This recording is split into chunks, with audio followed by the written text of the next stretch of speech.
JJ the CPA here. Here's the information you're going to need when you go to complete the PPP application. There's one number that you put on there, which is your average monthly payroll. And it says payroll, but what that definition of the payroll is the actual, wages like you would think, and the match for retirement, and then also the insurance, okay? So you're adding those things up over the last 12 months, divided by 12, and then you're putting that figure on the PPP app. So I put this together, and when we're talking about the PPP, okay, let's see if we can do this. I haven't done this one, okay. So we have a Form 941. Oh, I'm sure someone's already given me a thumbs down and said, this is so unprofessional. Well, it's free. All right, so Form 941, okay, that is this right here, okay? It's the employer's quarterly federal tax return. So it's a payroll tax form. It's not an income tax return. You're gonna need the 941, okay? You'll need the first quarter for 2020, and then second through fourth quarter of 2019. And this has the magic number on it right here, okay? Column 1, 5C, okay? Feel like a weatherman with the green screen. I'll come back to that, but that's what your Form 941. Now, on your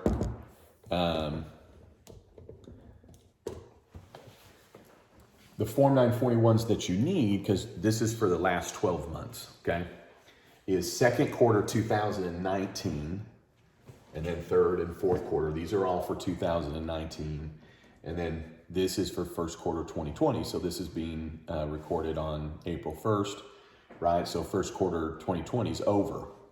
So you got your 4 quarters, boom, it covers a year.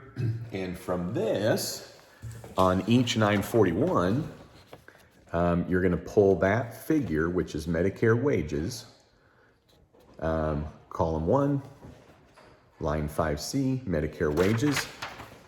And from each one of these, you would grab those numbers, okay, right there. And now you have your wage component. And then over here, we're talking about on the health insurance. So it's health, dental, vision. And you'd want the invoices for in the last 12 months. So that would be April 1st, 2019 through 3/31/2020, okay? And then on your employer match, okay, that's the retirement.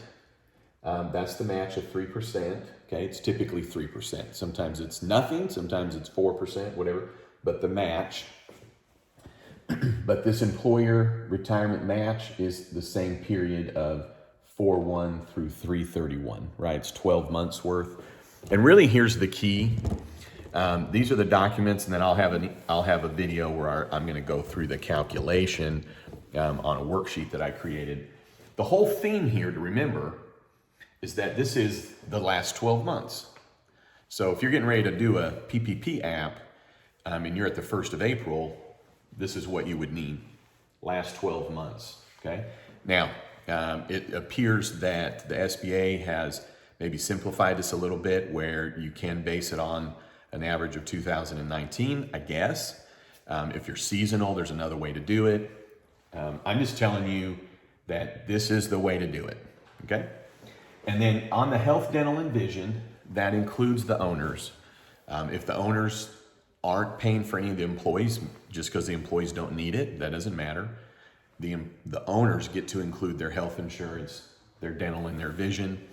Now, if you are more than 2% shareholder of an S corporation and you have your insurance in your wages, that means nothing, because that is not in this figure, okay? Now, if you don't have an S corp and you don't have any of that, you can just ignore that. But if you do have an S corporation, because I was talking to a client earlier today, and they said, well, I don't need to get the health insurance stuff, right, because it's already in the wages. The answer is no, because it's not in Medicare wages.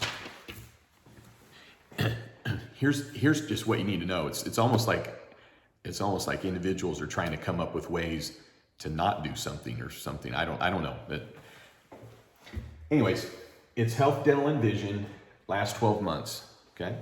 And then the employer retirement, you can get that from your investment advisor. And then you've got your 941s. So even if for some reason your bank's like, oh, we don't need that stuff, I'd still give it to them. And even if they're like, oh, well, you just get that and have it later, pull this together. This is absolutely what you need. No two ways about it, okay? You're responsible for this money. Your banker's just handing it to you from the government. Have all of this, and here's the other reason why. This is where you get your numbers, okay? So you might as well get the documentation, get the numbers, and then we'll do a worksheet. It'll be in a video. Once I create that, there'll be a link at the end of this video to go to the worksheet on how to fill that out so that you can come up with that one key number that's on the PPP app, which is what is your average monthly payroll. Again, it says payroll, but that includes all of these things.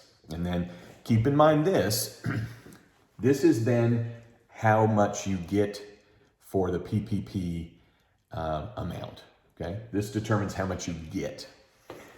Now, this is all over with, okay? This is all over with. And when you get your money, okay, now how you spend it is then how you determine if it's forgivable or how much. And it's how you spend it the 8 weeks following when it's approved, not when you get the money, but when it's approved. You have 8 weeks, 56 days, and you're spending it on payroll, health insurance, the retirement match, right? Those are things that came from there, but on the 8 weeks that you're in, right, that you're spending. Also rent, okay, utilities, which includes telephone, internet, the other stuff, gas, water, electric. And then on any loans that you have that are in that business name, that EIN, okay, that interest, that mortgage interest, business interest is included. So you take all those amounts, and if you spend only on those amounts in the 8 weeks, then you're initially going to have a forgivable loan. Now, when I say initially, I don't want to overwhelm this video. We'll have to talk about it later, but initially you've done your job. But I'll just tell you briefly, not more than 75%, let me phrase it another way. No more than 25% of your PPP can go to non-payroll, okay? Now, payroll is the health insurance and the payroll, like the actual wages and the retirement match. So what do I mean when I say no more than 25% can go towards other things than payroll costs? So no more than 25% of the PPP would be able to be spent on the rent, the utilities, and the interest, right? So the purpose of that is that, it's a paycheck protection program. So they want the money to go to the paychecks, to the employees. So that's why the intention of the PPP is that 75% goes to the payroll, 25% goes towards these other expenses. But note this, that just affects the forgiveness, okay? If you don't meet those requirements or those guidelines, you don't meet it, you're not in trouble.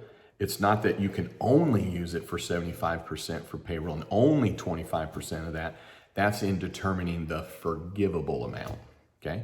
And then our work's still not done, and we definitely just have to look at another video that I'm gonna wait to put out there until after everybody's pretty much got their money.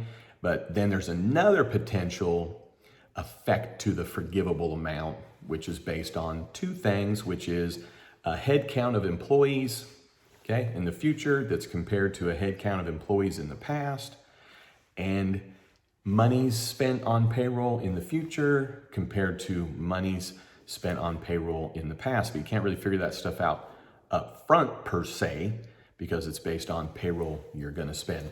So it is not necessarily just boom, spend it, I'm done. Now here's who for sure would have all of their loan forgiven, right?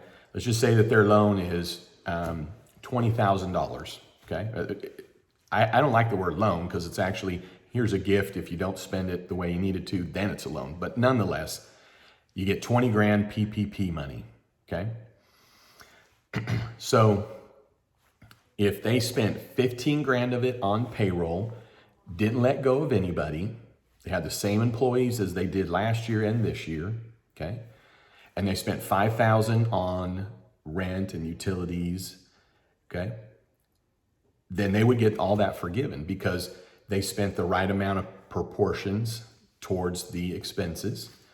And then they had the same amount of payroll in the future as they did in the past.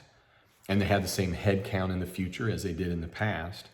So that would be somebody that should be really looking at a full forgivable loan. So there's some nitty gritty, but we'll get more into that as we get past this initial rush. But stay tuned for the video.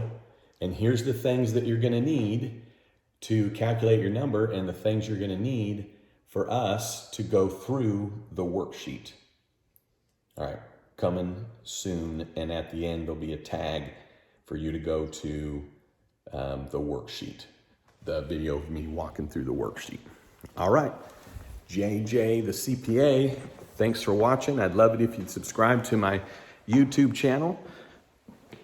Stay safe. JJ the CPA out.